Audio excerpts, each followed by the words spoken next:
taking this back. Okay, good evening everyone. Welcome to the regular council meeting for Tuesday, March 7th. It's currently 7 o'clock.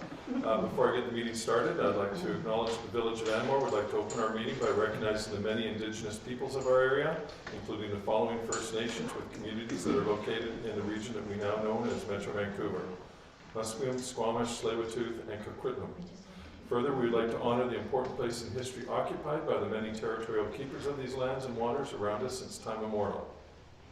Before I call the meeting to order, you may notice that we are down two councillors.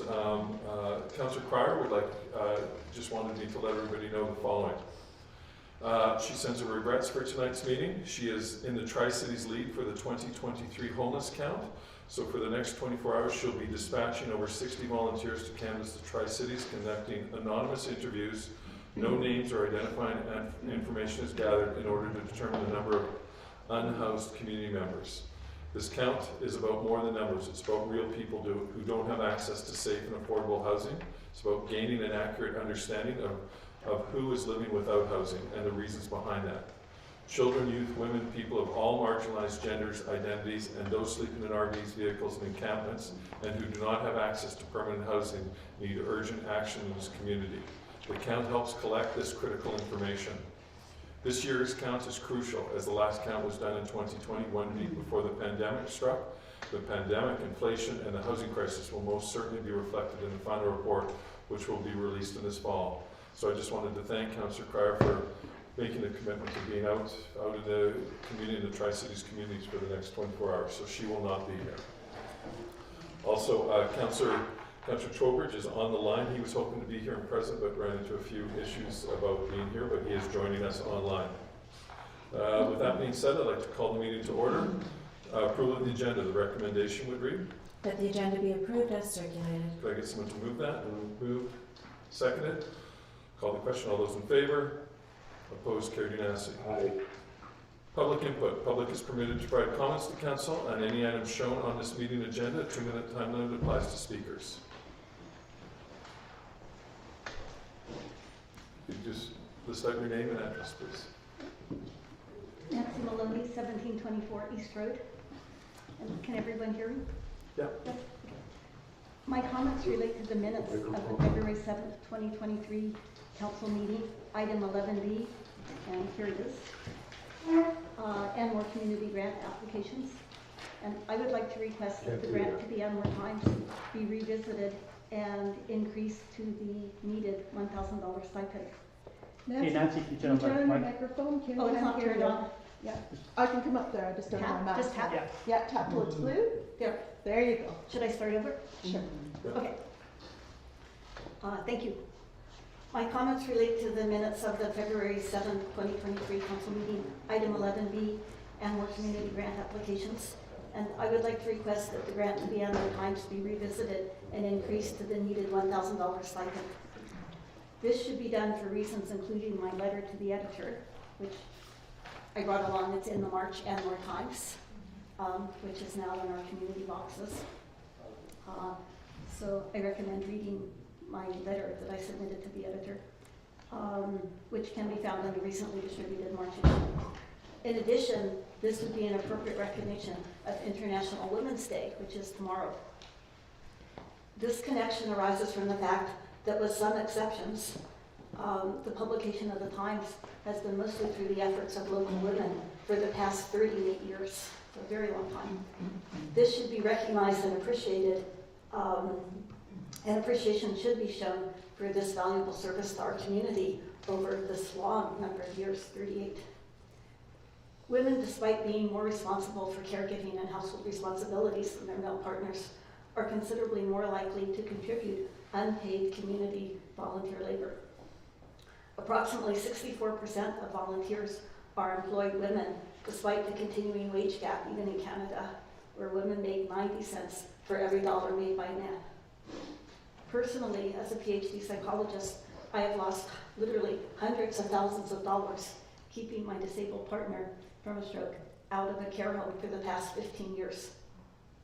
I have saved at least $900,000 of your taxpayer dollars, which the government would have contributed to his care in a facility.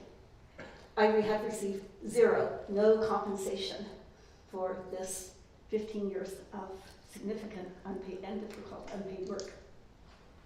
Your support of the Anmore Times will honor all women who have contributed unpaid volunteer hours in numerous capacities, without which our society would crumble. So thank you for your consideration. Thank you. Any other public input? No? Okay, we'll move on to delegations. 4A, Hemlock Residence Group, is Fiona Cherry. Welcome.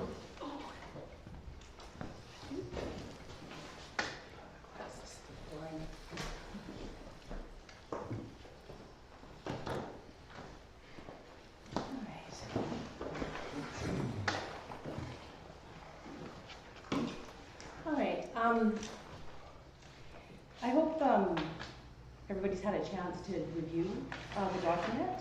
And I think what I'm going to do is just kind of go through it a little bit.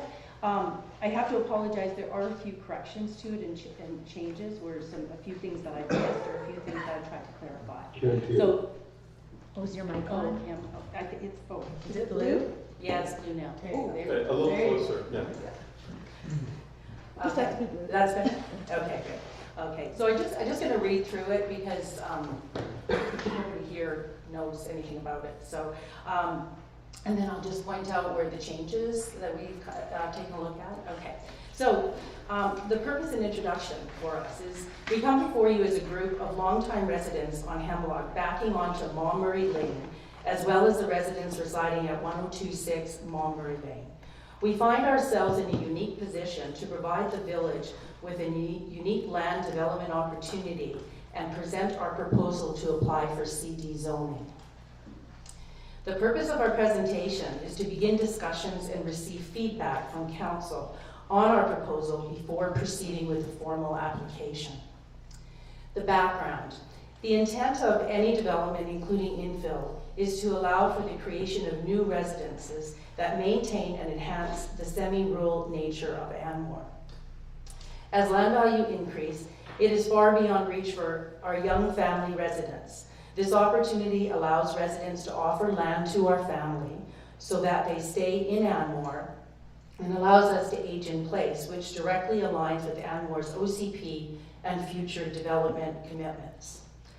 Our houses on Hemlock Drive that back onto Maury Lane were built many years ago, specifically to the front, with the sole purpose, understanding, and past discussions of being able to subdivide our lot in the future. Do you have that, John? You have it, right? I've got the whole. Oh, good, okay. Sorry, you looked at it. Okay, anyway. Maury Lane is a road that provides service to the village hall and two residents, 1026 Maury Lane and the carriage house at 150 Hemlock Drive, backing onto Maury Lane. I think that should be 140 Hemlock. Oh, yeah, sorry, you are correct. Yeah, 140. From our understanding, we are the only area in Anmore where our house is back onto an existing road, Maury Lane, which is surrounded by a large park, Spirit Park. So some of the discussions is that we as a group understand the need for us to pay for the cost to upgrade Maury Lane to accommodate the additional housing. From our understanding, duplexes and the strata units can be included in CD zoning.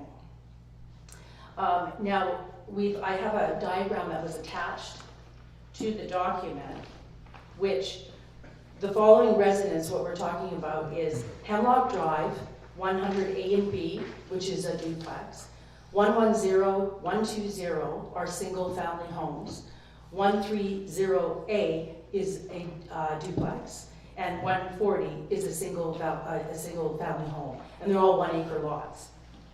1026 Maury Lane is actually 2.32 acres.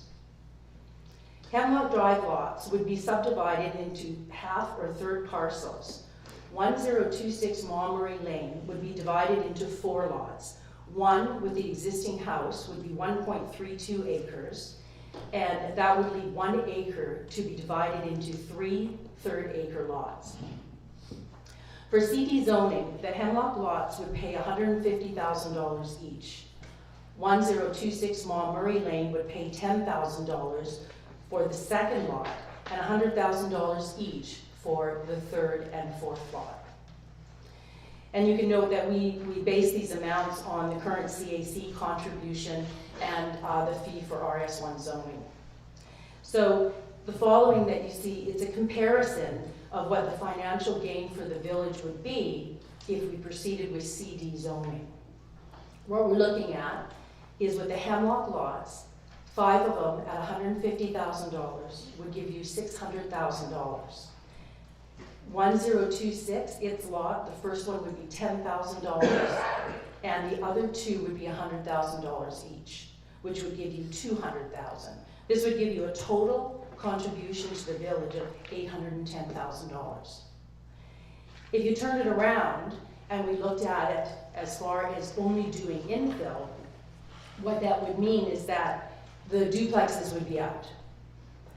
And what you would be getting with infill is you would have 2 infill lots, which would be 110 and 120, which are the single family housing, at a contribution of $150,000 each for $300,000.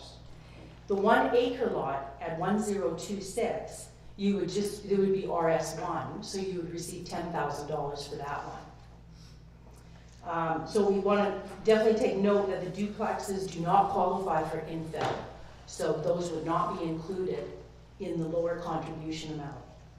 Also, with 1026, they have their existing house on 1.32 acres.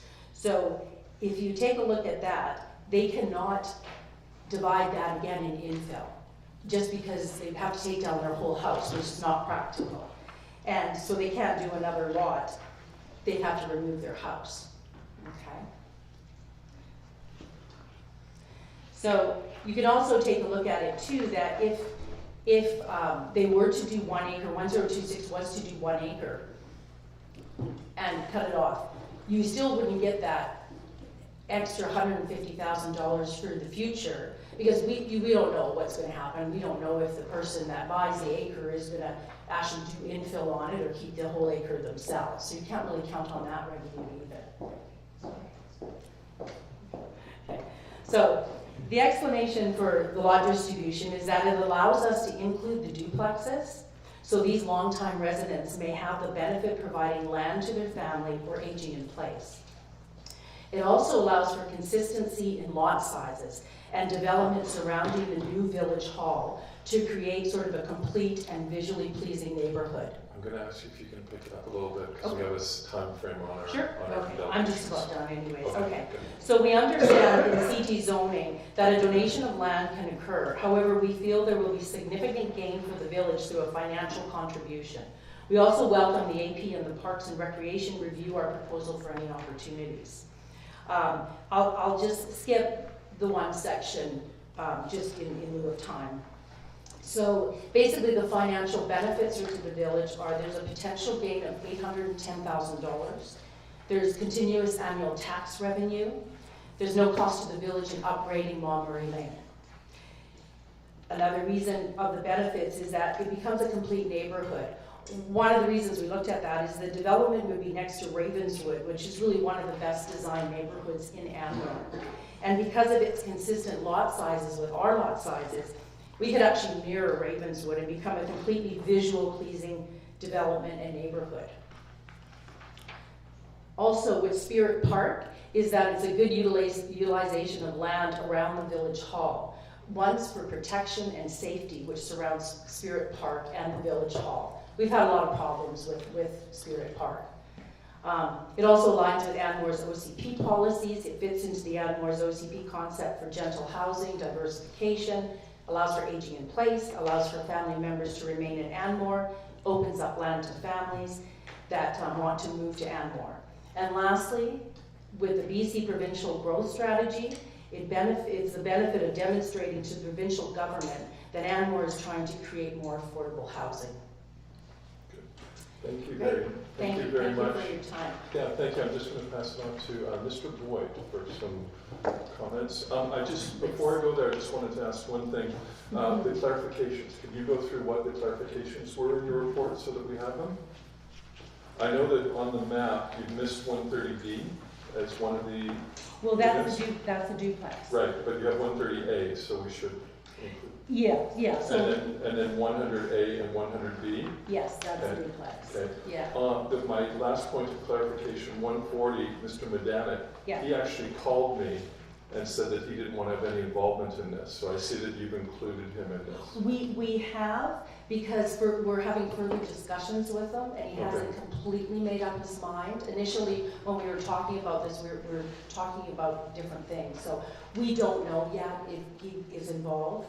We believe, Yeah, he phoned me explicitly several months ago and just said, pleased that he was not involved in Yeah. that, so. that was sort of on a different note when we were discussing something different, but, Okay. yeah. I'll pass it over to Mr. Bloch, just to provide some comments. Yeah, thanks for your presentation. You're welcome. Yes, thank you. Yeah, so a couple of comments for you is that you've evidently put some time and effort into reviewing this, and it's appreciated. You know, I think, however, before council really make any kind of real comment on it, I think it's appropriate now that an actual rezoning application is submitted based on the information here. Because there's so much information that's required regarding the existing homes, the densities, you know, what density increase they're looking for and whatnot. So it's appropriate that now the next step should be an actual rezoning application.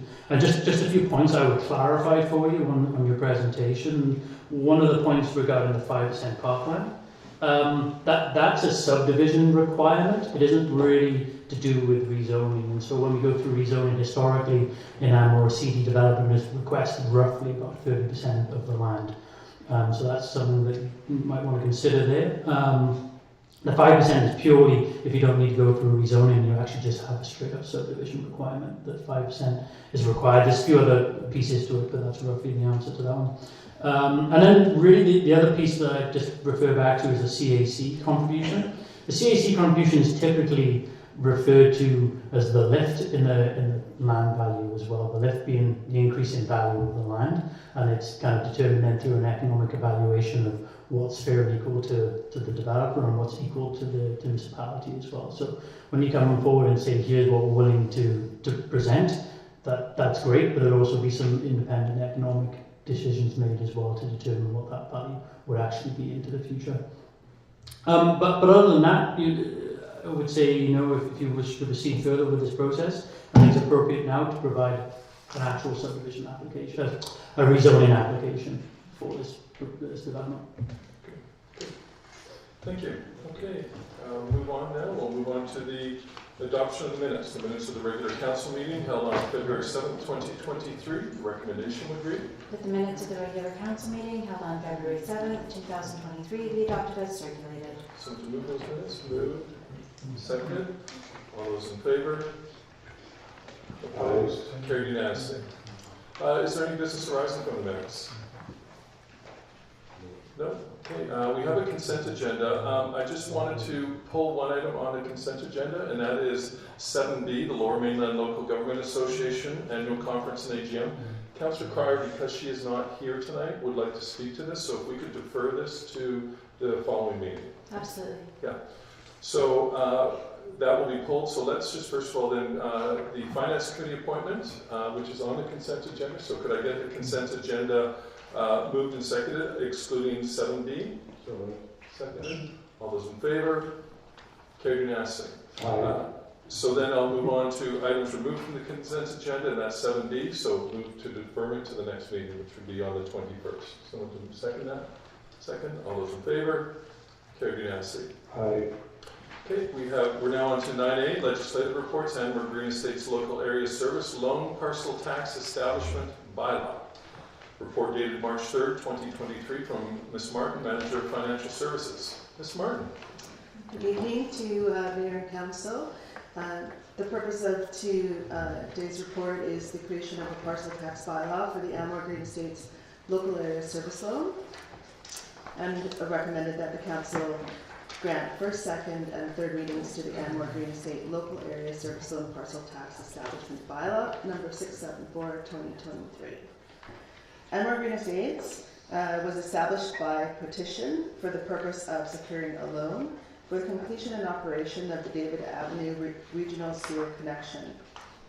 Council adopted Anmore Green Estates Local Area Service Establishment Bylaw in June of 2022. The Local Area Service Loan Parcel Tax Bylaw states that the service and duration of the parcel tax and directs the creation of the parcel tax roll, which will come under review with the roll review panel. The tax roll review panel, once accepted, the levy will be included in the 2023 property tax notices for properties, only the properties benefiting from this service. The total cost of the service is recovered of $230,000 that has already gone out June of last year, and it is recovered with interest and administrative fees to cover staff time. The interest is recovered for the interest loss on our investment. The loan will be repaid over 5 years between the total number of units serviced by this parcel tax. There were 2 repayment terms mailed to the participants of this parcel tax roll. Of the 50 participants, 11 have commuted their payments in advance, and the rest will receive a parcel tax over the next 5 years. Any questions?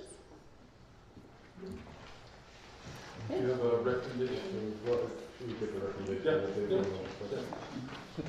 Should I just repeat the recommendation? Sure. Is that council grant first, second, and third readings to Anmore Green Estates Local Area Service Loan Parcel Tax Establishment Bylaw, number 674/2023. Can I get someone to move that? Move. Second it. Open up for discussion. Council Weber. Am I correct in seeing 2 bylaws here? Like there's attachment 2, which is bylaw, and then the actual bylaw. Oh, sorry. Oh, mic's not on. Sorry. There's an attachment 2, which is a bylaw, and then there's attachment 1, which is a bylaw. What's the difference? So the first bylaw was a service establishment bylaw. That was the June of 2022. And Okay. this is the parcel tax bylaw that allows us to tax on the service. On the actual service. Okay. And then there's one little clarification on page 12, item 1 says payable to the Village of Anmore by September 15th, 2022. Should that have said 2023, or is that? That was for the commuted payments. Okay. So we sent a letter to all the residents, and they had until that date to commute, otherwise they had to pay it. Okay, so that's correct. Okay, good. That's all I have. Any comments? Oh, Councillor Richardson. I only have a few comments. One, that the original bylaw is, as I suggested, is kind of hard to read. Like it's the 2.5%, which is paid off as a, monthly. It's not actually interest rate; it's a one-time charge. So that's a bit fuzzy when you read it. And then I'm curious to know what the interest rate is now that you've gone through the roof in the last little while. So I believe the current short-term interest rate from the MFA, the Municipal Finance Authority, is about 4.5. Now it is a variable interest rate, so over the term of 5 years, it will average up and down. Okay. That's why we chose to go with a monthly averaging rather than a daily. Thank you. Councillor Trowbridge, did you have any questions? Doug asked it, actually. Okay, good. Okay, good. I'll call the question then. All those in favor? Opposed? Carried unanimously. Okay. We'll now move on to some new business. 11A, the UBCM 2023 Community Emergency Preparedness Fund Grant. Report dated March 3rd from Ms. Elrick, our Chief Administrative Officer. Thank you. So this report is before council this evening to get authorization to apply for a grant opportunity through the UBCM Community Emergency Preparedness Fund grant. So with the construction of the Village Hub, the Village is very excited to be able to increase our EOC, Emergency Operations Center capacity, and with that we will be having a more dedicated space, which with that comes purchasing of furnishings and IT equipment and fixtures and supplies and shelving and those types of things. So this grant is available to apply for up to $30,000 to help offset those costs. So the recommendation this evening would be that council direct staff to apply for the UBCM 2023 Community Emergency Preparedness Fund Grant, Emergency Operations and Training for $30,000 and ensure the application meets all eligibility requirements, and that the village would provide overall grant management should the application be successful. Okay, just want to move that? Moved. Seconded. Open up for discussion. Councilor Weber. If we were to get this grant, can the COVID grant be applied to some things on the shopping list? Thank you. Through the chair, yes, we are in the process of identifying items generally within the hub that we would be able to apply some of the COVID grant funding to, but with that, we are always looking for additional opportunities, and this is one of them that hopefully we can be successful in help getting some of that space anyways. Okay, thank you. Councilor Trowbridge, do you have any comments? No, I'm not clear on it. Okay, so it's been moved and the resolution has been moved and seconded. I'll call the question. All those in favor? Opposed? Carried unanimously. Best of luck. We'll now move on to 12 items from committee and commissions. The APC committee, infill referrals, a verbal update from Mr. Boyd, Manager of Development Services. Thank you, Your Worship. So we held the APC Planning Commission on February 21st, 2023. We went through each individual infill assessment, infill application. APC had some general questions regarding lot lines and orientations of some lots, which tried to answer, and also clarified that the approving officer would provide some additional clarification when I went through subdivision. But in general, they're all supportive of each application and provided a resolution to council that they proceed with rezoning of the lots. And on that, if it's council's will, we can proceed to the public engagement process next. Good. Is that, do you have a recommendation for? I talked to the corporate officer here. Apparently, don't need a resolution. Okay. So let's, yeah. Okay. Yeah, That so was just a at the verbal last update. meeting when this was considered by council, there was already authorization to go forward to public hearing, so we're good. And I was there as a liaison. The meeting was a bit of a scramble, just getting to make sure that we had quorum. Go ahead. Yeah, sorry, just one other thing I meant to make a note of. There were Park and Rec. Oh my goodness, can't talk there. Park and Rec representative at the meeting to discuss any of the park relations, and there weren't any real impacts with these, so it was a real comment from that committee. I think what really was interesting for me is talking to one of the applicants who was there, and following up with how the process was. And he said following the village's draft of how to do it. He said it was very, very, very succinct, very, very smooth, and very, very easy to enact that he was finding. So that was refreshing to hear, because I've heard from some people that it's quite an arduous process, but and it was nice to hear. So, okay, thank you, Mr. Boyd. Okay, Mayor's report. I've got a few things here that I wanted to go through, so I'm just going to. Anyway, Mr. Boyd stole my thunder a little bit. February 21st, I attended the APC Parks meeting related to the 4 infill applicants. Really encouraging words in regards to a couple of the applicants regarding the process for application and how smooth it was going for them, and how there was, the village had done a great job in laying it all out. February 28th, in a very heavy snowfall, I met with Nancy Knauer from the Garden Club and Mr. Boyd. And we met at Spirit Park and about planning for the Spirit Park. We talked about things like the new septic, which is going to be on the lower portion of the field. So a considerable amount of Spirit Park is going to get dug up and regraded, and so that we don't have that upper portion, which is all swampy and muddy. There's also going to be a road realignment. We talked a little bit about how we are going to be working with the Garden Club in regards to designing some of the flower beds to facilitate entryways, and some of the grading that needed to be done for the entranceways. We also talked about the annual park cleanup, which has been posted, I guess, in the Anmore Times, but I think a message has gone out that it's going to get canceled this year because of the amount of work that's going to be going on in that park in the coming months. And then we also talked about future planning and where some of the graduation trees and shrubs are going to be planted in a way that they wouldn't be touched for a long, long time in regards, because some of the trees are going to be coming out. Some of the bushes will be transplanted, but there's going to be a significant amount of work there. I can also let you know that the Easter egg hunt is not going to be occurring in Spirit Park this year. It's going to be down by the school just because of all the work that's going to be going on there. Before that, the day before this council, we met with the School District 43 regarding both the schools, Anmore Elementary, Eagle Mountain. There wasn't really much to discuss. There was a bit of a conversation about some interest in a grass field being put down around here, so we're pursuing that to see where funding would be for something like that, as well as where it would be located and how it would be maintained and that. March 1st, I met with the Northeast Sector's mayors. We have these quarterly meetings.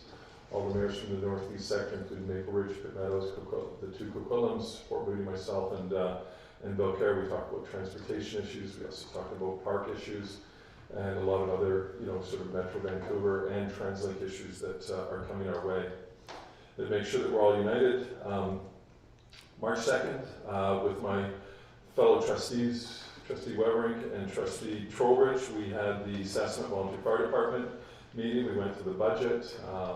Should be a new truck coming for, I think it was September, was it? September, October. Yeah, which has been long overdue, and that will give a brand new truck for Belcaire as well as one for up here. We also talked about plans in regards to developing some sort of a strategy for a new fire hall, which again is, we were notified, I'm going to say 4 or 5 years ago, from a consultant that the building is no longer safe that we are in right now. And also, it's not being WCB compliance regarding the turnout gear not being in a contained area.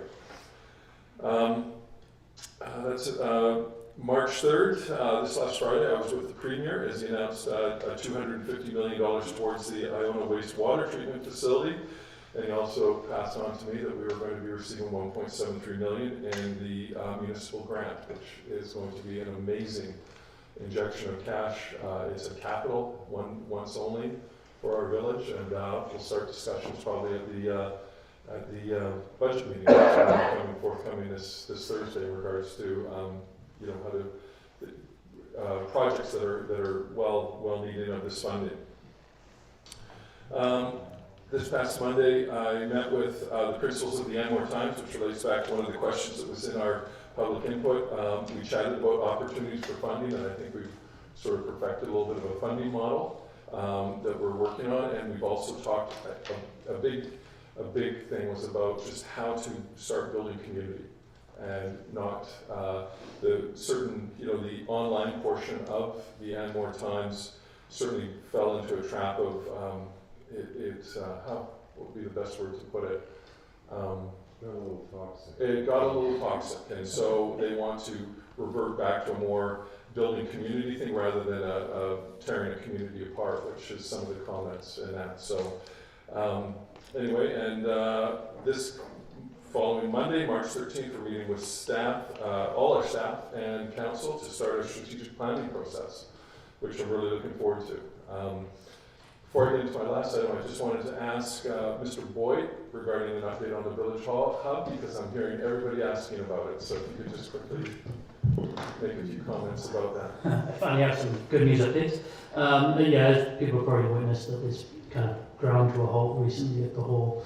And the reason being that we've been waiting for BC Hydro to remove some power lines and energize another line. And it's been a long task, shall we say, unfortunately, waiting for BC Hydro, but I've had confirmation as of today that they'll be there tomorrow to finally pull all the lines and energize the new lines. So we shall get cracking again in the near future. Okay. With an ETA now, probably not August, probably September. Yeah, this has put us back a little bit here. Once we get going again, I'll reevaluate and I'll provide council with a new updated schedule with where our new end date will be. Good. Thank you very much. And finally, with very sad news, and also with the help of Darlene Berenster, who's here, I just wanted to thank her again and the Scatchards as well. Mark Wilson, a longtime resident of the village of Anmore, passed away peacefully this morning. He was battling an aggressive brain tumor for over 6 months. Mark and his spouse, Laura Wilson, I've lived in Anmore for the past 23 years. They were my neighbors on Strong Road when I first moved here. They were both dedicated scout leaders with First Anmore Scouts for many years, and also volunteered with Friendly Forest Preschool with when their children were younger. As a scouter, Mark touched many lives, both youth and their parents, through his unwavering love of the outdoors, which is so true, including hiking, canoeing, skiing, camping, jamborees, and his particular passion for astronomy. Mark taught many of the scouting families about sky gazing, using his laser pointer, opening minds and hearts to the beauty of what was above us as we laid in a field or on a floating dock at Sassanat Lake. He also taught us the importance of taking time to slow down and appreciate the wondrous beauty that is around all of us, within us and in each other. Thanks to Mark's passion for living in the outdoors and living life to the fullest, we shall forever look at the night sky and wonder, more informed and more aware of his celestial beauty and stars and constellations above. Mark will be in our thoughts, and when we gaze to heaven, we thank him for the impact and for opening our eyes, minds, and hearts to something that is bigger than all of us. Mark is survived by his spouse, Laura, who still lives in Anmore on Strong Road, whom he's married for 31 years. They have 4 children, Elisa, David, Claire, and Robert. And there will be a funeral mass that will be taking place this Saturday, March 11th at 11 a.m. at Queen of All Saints Catholic Parish, 821 Fairfax Street in Coquitlam. An online guest book will be available for Coquitlam Funeral Home website. So I just wanted to thank the Scatcherts and Darlene for putting that together. It was devastating news to be told this morning. I know that he had been ill for a while. My wife and I had actually gone over and given him hi and wishing them all well and stuff like that. But it's really, really sad news. He was a great guy and he gave back, the whole family gave back considerably to the village. So that is the end of my marriage report. Now to Councilor's report. Councilor Worker. Yeah, I just want to express my condolences to the Wilson family. I was very fortunate. I ran into Mark a few months ago at the Coquitlam Center. I've had my own health challenges lately, unbelievable, including cancer. And we spoke about our cancers, and I realized that, people say, well, there's always somebody that has it worse. And I said to Mark, Mark, I think you have it worse than me. And I hope you make it through it. He was still very positive at that time, and when I heard from Darlene over there that things were going downhill about a month ago, it's very devastating to me. I worked with him with Scouts.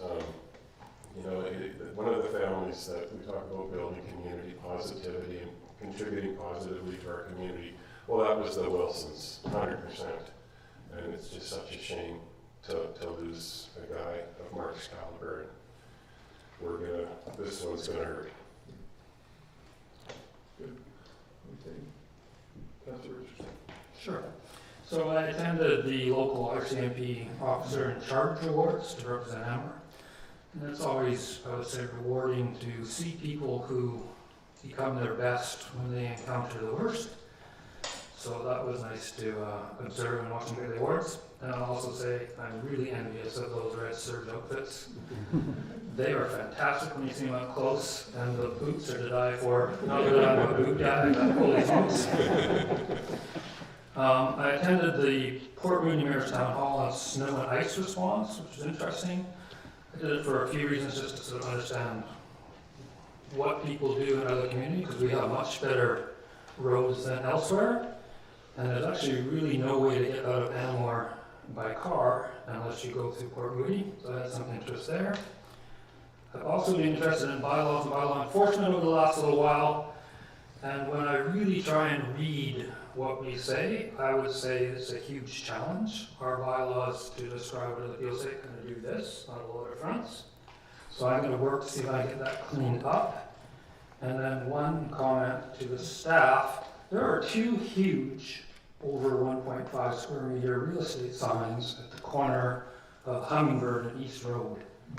And I think it's on public land. And I'm pretty darn sure that 1 are too big and 2 not allowed. And I only bring them up because they're very visible. So I don't want an explosion of signs all through Anmore. And that's that. Thank you. Thank you. Anything, Councilor Trowbridge? Yes, I want to express a heartfelt condolence to the Wilson family. it as well. It's a really sad day. Mark was a fantastic contributor and a great man. In addition, I really want to congratulate Karen Elwick on her elevation to the position that she now finds herself in, Chief Administration Officer. I think it's a massive move forward for Anmore, and I'm in 100% support of this choice. I think all residents are fortunate that she's accepted that position.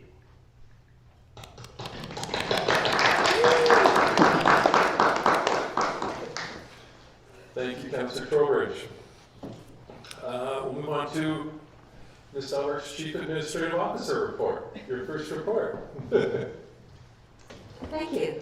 So, just wanted to report, we had messaged this out earlier, but in addition to the grant that Mayor McEwen spoke about earlier, since the last council meeting, the village also received a $500,000 grant for extension of the multi-use pathway on Sunnyside.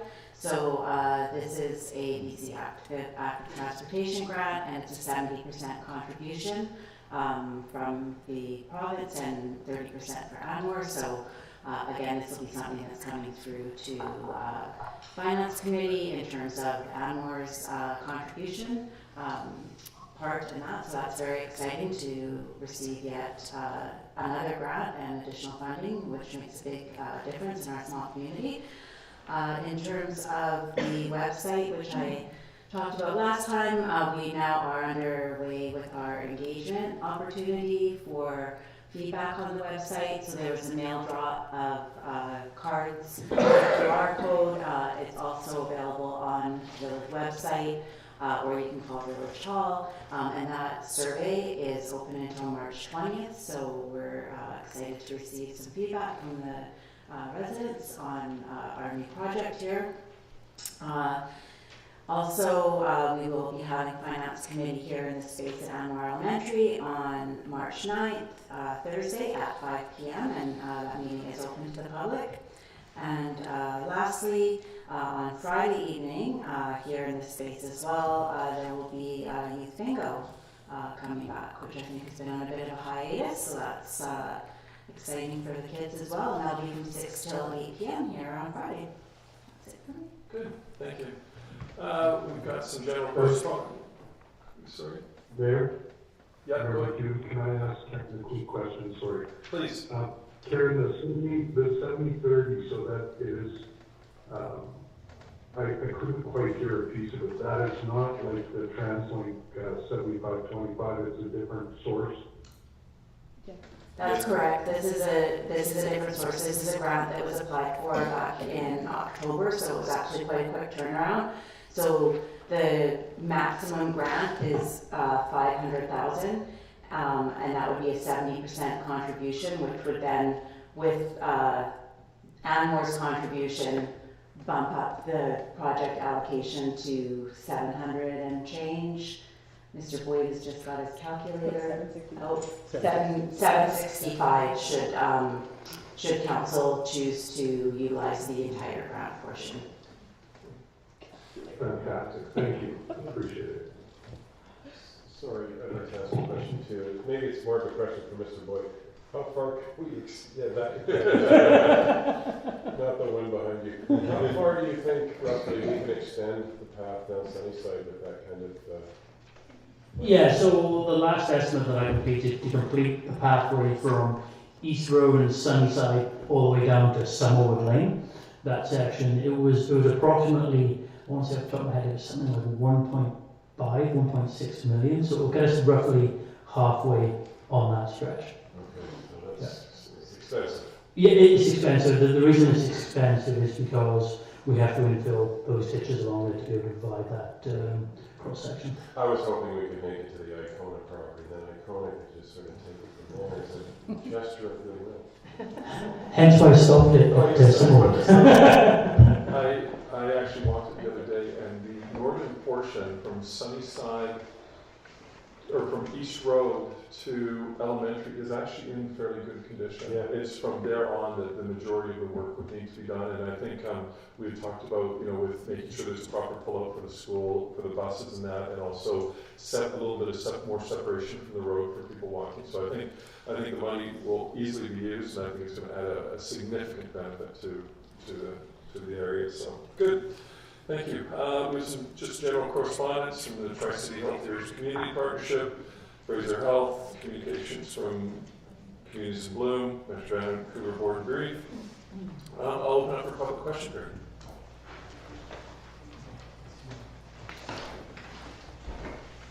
You have to come up to the microphone and then name and address, John. My name is John Hatzlaw, resident at 1026 Mulberry Lane. I just wanted to address what Mr. Foote said about the land contribution instead of a 5%. The reason why we approached it that way was because we're not dealing with one land developer. We're dealing with 6 different property owners. I think though, John, Can't talk about it? I think it's a subject that you should have offline with that, yeah.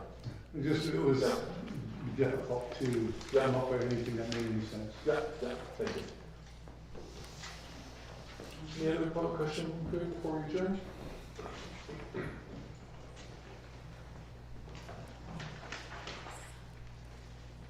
Nancy Maloney again, 1724 East Road.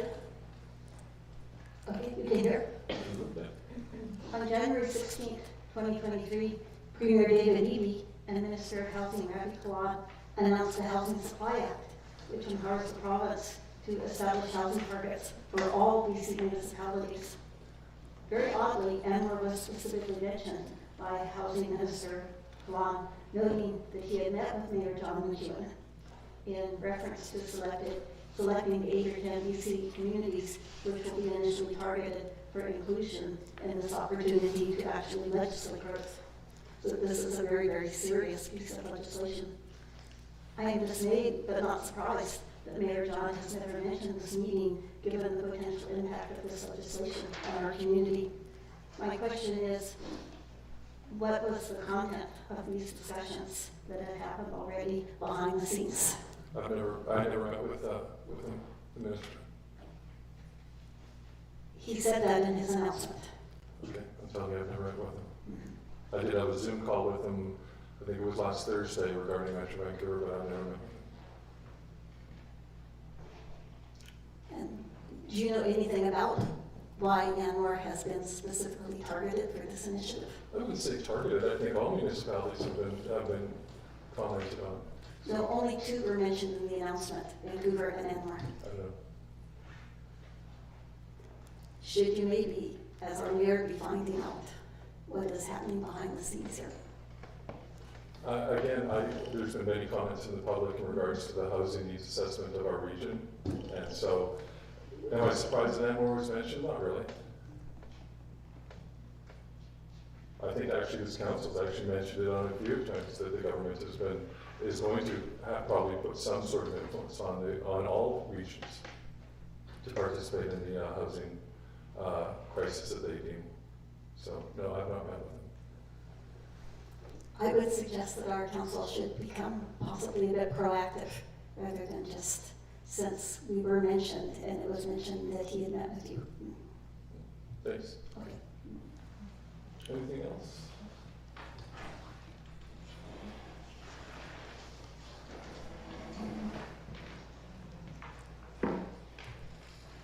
My question, I actually have 2.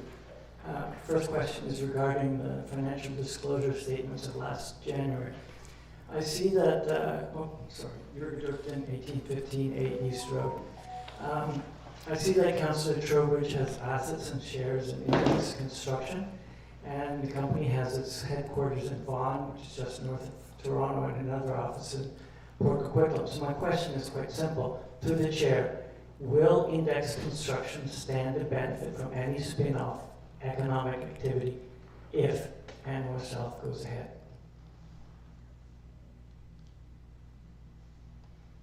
Can I answer that? I hope so. Please. Is that okay? Yes, Index Construction owns 50% of, no, sorry, just kidding. No, we're in commercial construction. We have nothing to do with it. Very strange question, but no, nothing. Thank you very much. The other question pertains to snow removal along village sidewalks. Why is it that when snow eventually is cleared, first requires the prompting of residents, apparently, to check on it? Can you start over, please? Sure. Because I can't understand what you're saying here. Why is it that when snow eventually, when it appears, is eventually cleared, first with the prompting of residents?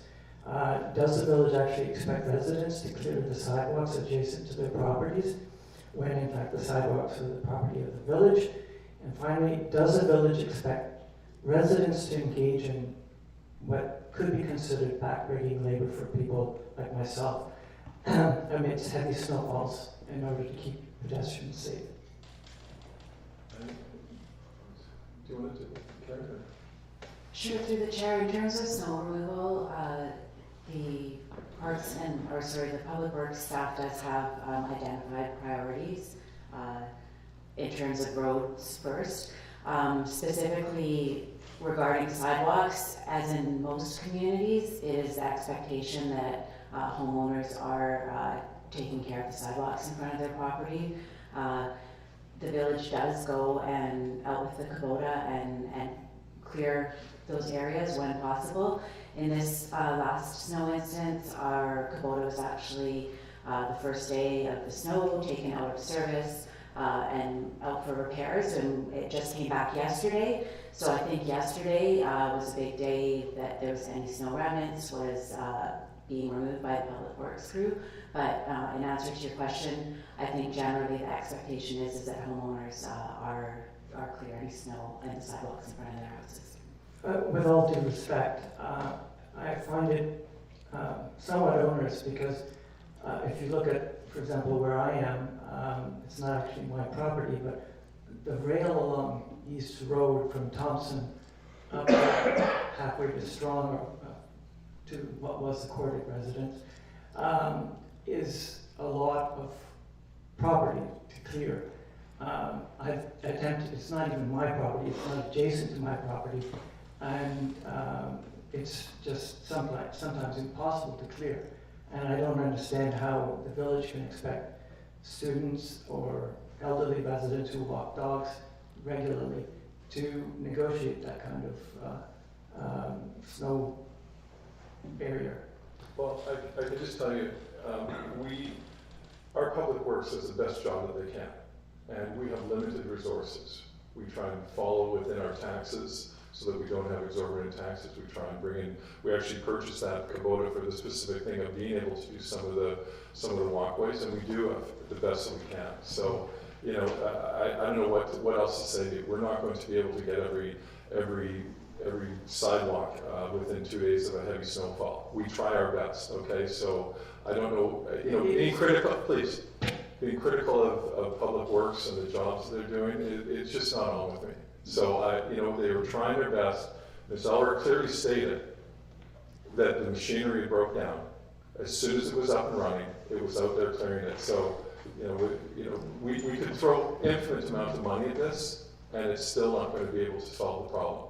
We have one of the best snow clearing municipalities within the Tri-Cities. I hear that quite often. You know, we often sometimes have to lend a machine up to Belcarre because they don't even have a machine to be able to clear their roads. So being critical of our snow removal is just not acceptable.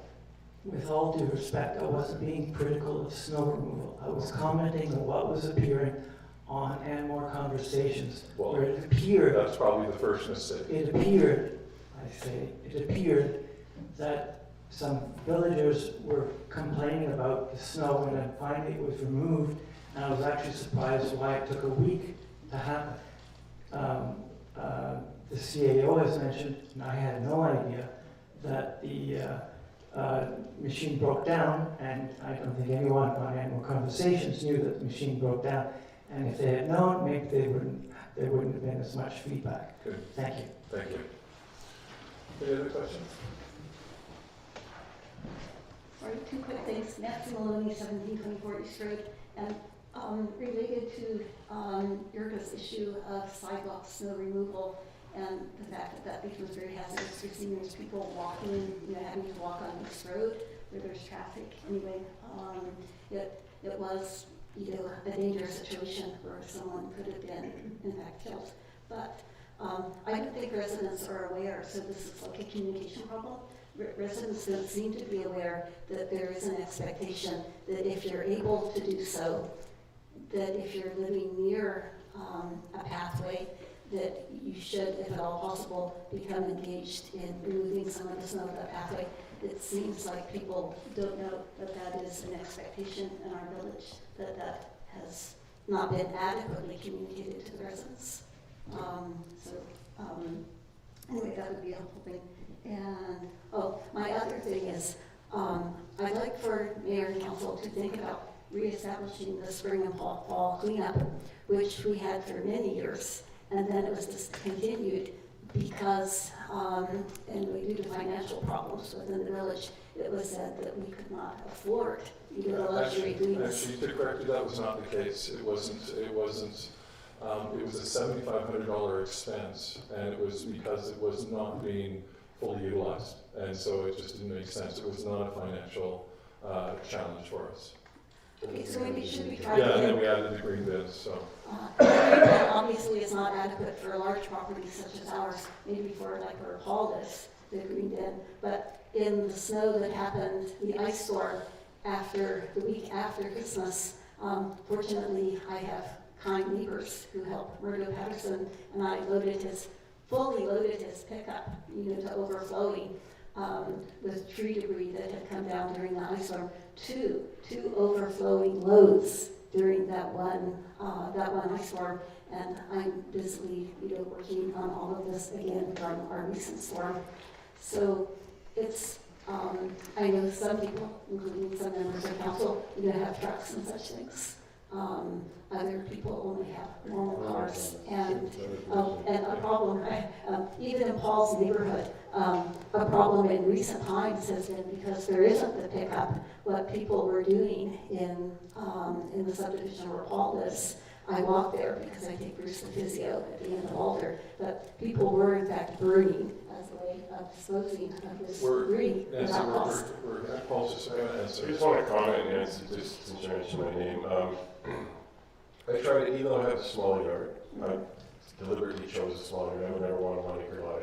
Never take care of a 1 acre lot for many of the reasons we're discussing. I deal with most of I have huge trees. You see my trees. I've had branches go down like this. I cut them. I have a chipper. My old friend Elaine Willis gave me a nice chipper. I reconditioned it. I chip everything. I absorb it into my yard. I make pathways with it. I compost. I have huge compost bins, even in my tiny yard. We don't even fill up our bins. I mean, there are ways to get rid of the stuff. It is just a little bit of work. For me, as a bit of an environmentalist, I don't like to take things out of my yard and then have truckloads of topsoil delivered. I don't like this idea of all this trucking up and down in this rural area. Everything that my yard produces, I try to absorb it back into my yard. There's a way to do it. It's a bit of effort and it's a bit of work, but it could be done. And I think the green bins are more than adequate. For an acre lot, I don't know. But, if you've got an acre lot, you've probably got a lot of places you could dispose of that green waste. We actually have close to 1.5 acres, but that seems like a very good idea, Paul, and I don't have the background or the experience to be knowledgeable about this, but I think it would be highly desirable for the village to, in the spring, to host a community gathering on what to do about all of this tree debris which has come down, and to maybe have some capacity for some younger volunteers. I'm actually 75 years old, and I'm solely responsible for the care of our large piece of property. I'd be happy to give anyone a tour of what I do. But people need to know that, and then maybe some people in the government or in the village could assist other individuals who are not able to do this independently. I think that's just some people actually use it for their campfires. Yeah, in their backyard. yeah. So it's great. We still find ways, most of it. I mean, we do fill our bins, and I just use my wife likes to just fill it in, it's easier for her. You know, there's a way to deal with it, you just gotta be creative. Good, thanks. So, are you saying there's not an interest in reestablishing the spring and fall pickup? Not, no. Not, okay.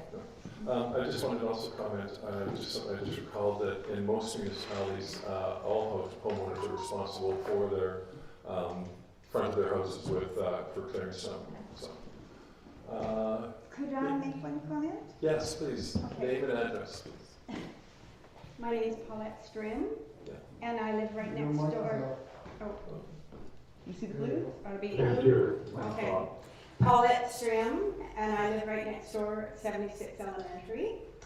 And I've done the very best I can to keep my sidewalk clean, and as luck would have it, the heavy snowfall that we had a few weeks ago now, it fell on us Sunday morning, so I was able to get out there and get that done. That worked out okay, and then it snowed a bit again, and I had to have that clear for the school kids the next day. What I'm thinking though is because I'm getting up there too, I'm pretty fit, but the day may come when I just can't get that whole 300 feet done. Yeah. And I've heard that some communities have like a snow angel program, and it's volunteers who say that they'll come and give you a hand. And I'm just thinking that if I get a heavy snow on a school morning, I might need some help. So, you know, one of the priorities in our community, of course, is the East and Sunnyside Road. That's where we put the first focus on in regards to all the snow clearing. Second is going to be elementary school regarding making sure the school has access to and from, as well as the fire department. That's one of the purposes why we bought the Kubota, was to be able to facilitate that, and also why we're designing the walkways so that it can handle it in a much easier way. There are set pattern, fits with the blade and all that. So that's really what we're trying to be able to establish. But again, we're not going to be able to do every sidewalk in front of every house. We're trying our best, and we're making sure that they're all prioritized. So, No, I understand that.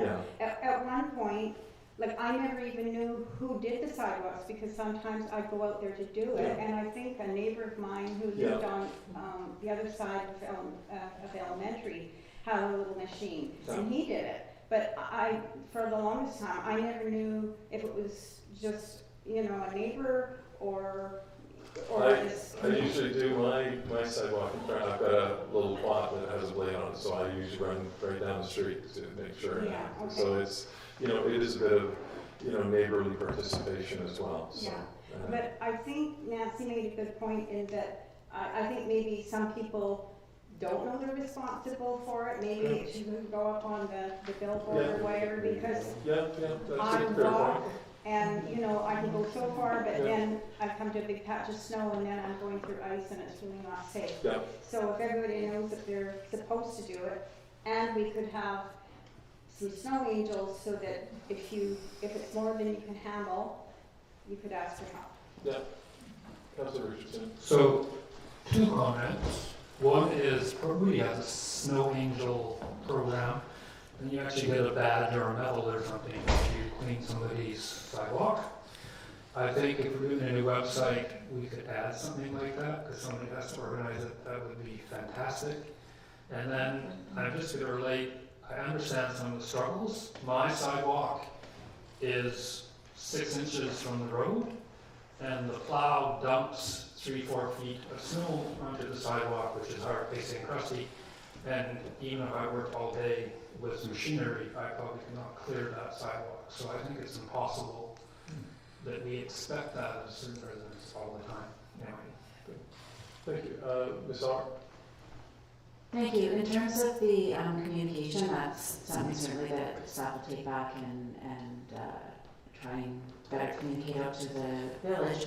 And the Snow Angel program, I will speak to that as Councillor Cryer is not here. That was something that was identified as a potential project through the Community Engagement, Culture and Inclusion Committee. Unfortunately, the uptake of volunteers throughout the village has been a bit lacking, so we're hoping to, as Mayor McKee alluded to before, sort of do some community building activities, and this certainly could be one, but that was a project that was identified and flagged by that committee previously, so hopefully we can get that revisited. Thank you. Any more? Motion to adjourn. Moved. Second. All those in favor? Opposed? Unanimous. Thank you, everyone, for coming out. We need the chairs folded. Yes, please. That's me.